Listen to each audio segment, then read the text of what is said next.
Yan, ito po yung kulang-kulang 3.5 hektar. Ayan.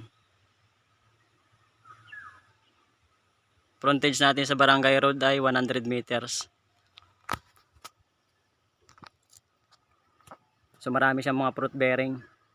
Ayun, may ilog po dun. Oh. Dikit po tayo sa ilog.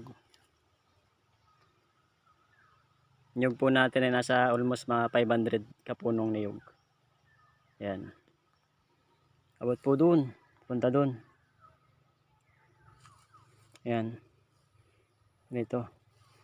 Ayun, kasama yung bahay na bungalow. Ayun yung kalsada niya. Kasama dito sa property na yan. Oh. Ang dami niyang fruit bearing. Ayan, oh, mga mangga. Indian mango, guyabano, lansones, rambutan, kalamansi, chico. Ay mga fruit bearing naroon sa may mga sa bahay na 'yon. Ganda naman ito. 100% siya flat. Kita naman po niyo sa video, talagang pakaraming niyog. Ayan.